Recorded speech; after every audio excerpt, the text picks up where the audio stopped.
Assalamualaikum warahmatullahi wabarakatuh. Kami dari kelompok 6 Filsafat Umum Ekonomi Syariah kelas C di sini akan menjelaskan tentang materi ontologi. Anggota-anggota kelompok 6 yaitu saya sendiri, Devi Salimodo, Ulfah, Anissa Fitriani, dan Iqmal Aziz. Untuk materi pertama mengenai definisi ontologi akan dijelaskan oleh saya sendiri. Ontologi dalam bahasa Inggris, ontology, tokoh pertama yang membuat istilah ontologi adalah Christian Wolff pada 1679 sampai 1714. Istilah itu berakar dari bahasa Yunani yang terdiri dari dua kata, yaitu ontos yang berarti berada atau keberadaan dan logos yang berarti ilmu pengetahuan atau ajaran juga pemikiran. Menurut Lawrence Bagus pada tahun 2000, maka ontologi dapat diartikan sebagai ilmu atau teori tentang wujud hakikat yang ada pada ilmu, menyoal tentang wujud hakiki objek ilmu dan keilmuan setiap bidang ilmu dalam jurusan dan program studi. Dan juga dapat diartikan bahwa ontologi adalah pemikiran mengenai yang ada dan keberadaannya. Sedangkan menurut Jujun S. Surya Sumantri dalam Pengantar Ilmu dalam Perspektif mengatakan, ontologi membahas apa yang ingin kita ketahui, seberapa jauh kita ingin tahu, atau dengan perkataan lain, suatu pengkajian mengenai teori tentang ada. Menurut pandangan De Liang J, ontologi adalah bagian dari filsafat dasar yang mengungkap makna dari sebuah eksistensi yang pembahasannya melalui persoalan-persoalan. Dengan kata lain, ontologi adalah ilmu yang mempelajari mengenai hakikat sesuatu yang berwujud atau sesuatu itu memang benar-benar ada. Dengan berdasarkan pada penalaran logis, bidang pembicaraan teori tentang ontologi atau hakikat ini luas sekali. Segala yang ada dan yang mungkin ada, yang boleh juga mencakup pengetahuan dan nilai. Nama lain untuk teori tentang hakikat adalah teori tentang keadaan atau Lange-Furth. Apa itu hakikat? Apa yang dimaksud dengan hakikat?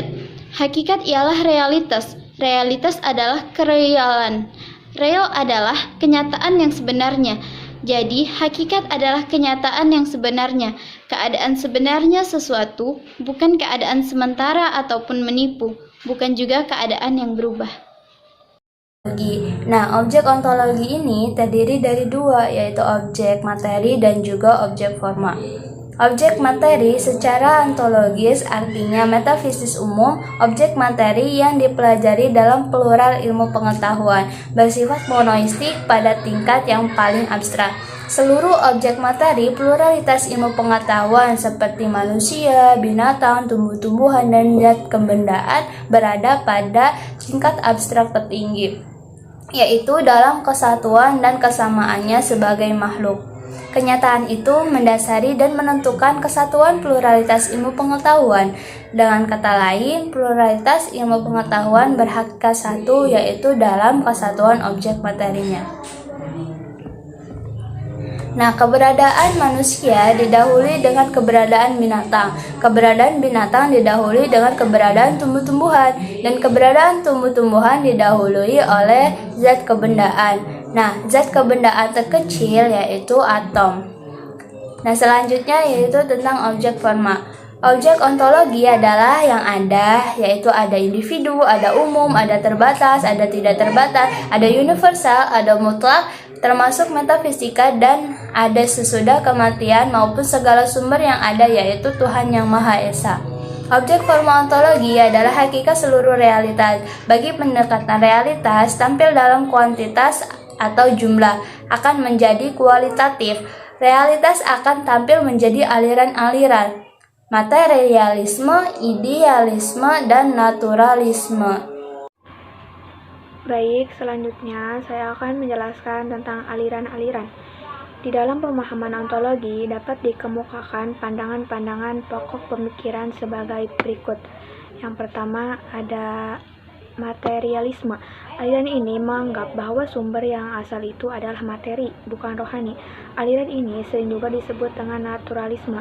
Menurutnya, bahwa zat mati merupakan kenyataan atau satu-satunya fakta. Kalau dikatakan bahwa materialisme ini sering disebut naturalisme, sebenarnya ada sedikit perbedaan di antara dua paham itu. Namun begitu, materialisme dapat menganggap suatu penampakan diri dari naturalisme. Jadi, benda dan ruh sama nilainya dianggap sebagai alam yang satu. Sebaliknya, materialisme menganggap ruh adalah kejadian dari benda. Jika tidak sama nilai benda dan ruh seperti dalam naturalisme. Yang selanjutnya yaitu idealisme. Ruh ini menganggap sebagai hakikat yang sebenarnya. Materi ialah kumpulan energi yang menempati ruang. Benda tidak ada, yang ada energi itu saja. Segala kenyataan ini termasuk kenyataan manusia adalah ruh. Ruh itu tidak hanya menguasai kenyataan manusia. Jadi, kebudayaan adalah perwujudan dari alam cita-cita itu adalah ruhani. Aristoteles memberikan sifat keruhanian dengan ajarannya dengan menggambarkan alam ide itu sebagai suatu tenaga yang berada dalam benda-benda itu sendiri dan menjalankan pengaruhnya dari benda itu. Yang selanjutnya yaitu dualisme. Setelah kita memahami bahwa hakikat itu satu baik materi maupun rohani, ada juga pandangan yang mengatakan bahwa hakikat itu ada dua aliran. Aliran ini disebut dualisme.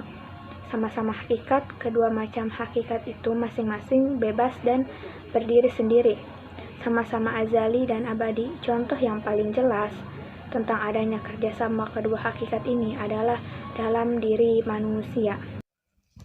Untuk materi yang selanjutnya yaitu tentang pluralisme. Paham ini berpandangan bahwa segenap macam bentuk merupakan kenyataan.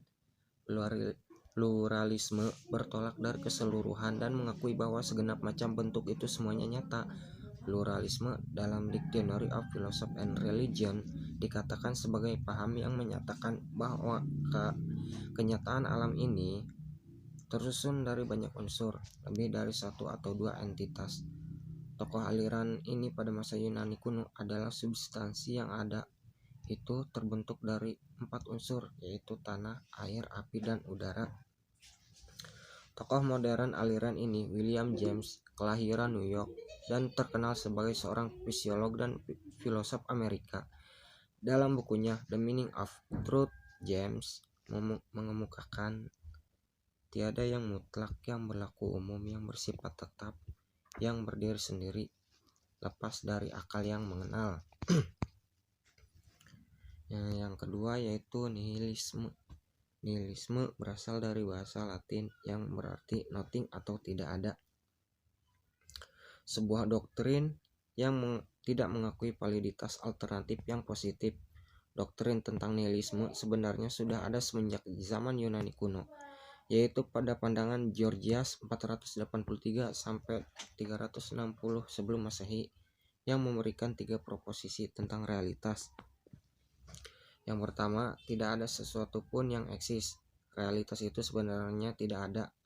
Yang kedua, bila sesuatu itu terjadi, ia dapat diketahui.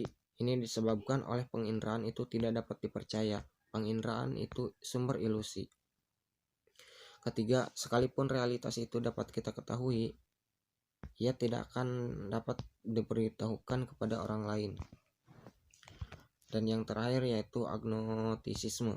Paham ini mengingkari kesanggupan manusia untuk mengetahui hakikat benda, baik hakikat materi ataupun hakikat rohani.